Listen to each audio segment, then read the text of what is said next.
Role काय हां आज शिवसेना उद्धव बाळासाहेब ठाकरे या पक्षाच्या वतीने मौजे किकवी तालुका भोर येथे एक युनिट या गोकुळ दूध संघाच्या माध्यमातून खरेदी करण्यात आलं होतं. त्याचं क्षमता होती 4 लाख लिटर. हा ठराव झाला तो 2023ला ठराव झाला. तो ठराव झाल्यानंतर 24 गेलं, 25 गेलं आणि 26ला निवडणुकीच्या आधी हा ठराव करण्यात आला आणि साधारण 86 कोटी 6 लाख रुपयाला ह्याची खरेदी करण्यात आली.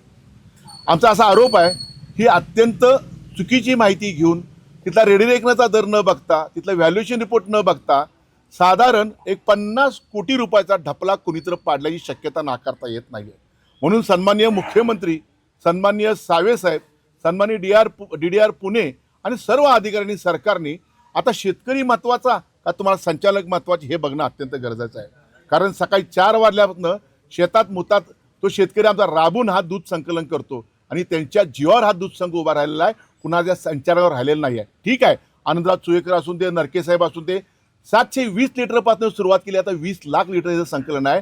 आणि जर अशा पद्धतीनं मग जाजम घोटाळा, घड्याळ घोटाळा, पशुखाद्य ट्रान्सपोर्टमध्ये घोटाळा, तर हा पत्त्याचे बंगले कोसळतात तसे बंगला कोसळे आणि शेतकऱ्यांचं नुकसान होईल. म्हणून आम्ही ह्या शेतकऱ्याची बाजू घेऊन ह्या गोकुळच्या हितासाठी ह्याचे हितचिंतक म्हणून आम्ही ह्यांचा कुठेही बदनामी होईल म्हणून आम्ही आलेलो नाही आहे. परंतु जी चोर आहेत, जी नालायक आहेत, ज्यांनी ढपला पाडला आहे, ह्यांची SIT मार्फत चौकशी होणं अत्यंत गरजेचं आहे. कारण तिथला दर आणि इथला दर बदल फार मोठी तफावत आहे.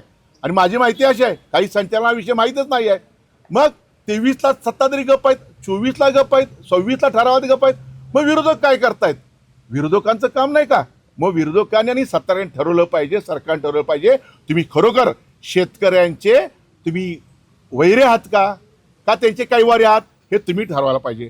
आज आम्ही अशी मागणी केली आहे SIT मार्फत. मुख्यमंत्री साहेबांनी ही सखोल चौकशी करावी आणि दूध का दूध पाणी एकदा करावं आणि जे कोण बोके आहेत त्यांना गजाआड करावं. व्हॅल्युएशन रिपोर्ट कुणी केला त्याचं लायसन रद्द करा जर चुकीचा दिला असेल ते. बरं, लिगल आढावा जर कोण पाटील लुटबोड ह्यामध्ये सगळ्या प्रकरणात आलं त्यांना अधिकारपत्र दिले काय तर नाही दिलेलं. आणि सगळ्यात महत्त्वाचं, जर कुठले व्यवहार करायचे असतील दूध संघाला तर पुणे DDRची परवानगी घ्यायला लागते, संमती घ्यायला लागते. माझी अशी माहिती आहे यांनी संमती न घेता निवडणुका तोंडावर लागल्यात म्हणून घाई गडबडी हा ठराव नाही. बरं ठीक आहे, एवढा मोठा व्यवहार आहे, मेन अजेंडावर हा विषय का आला नाही? तुम्ही ऐनवेळी विषय का घातला? मध्ये का घातला?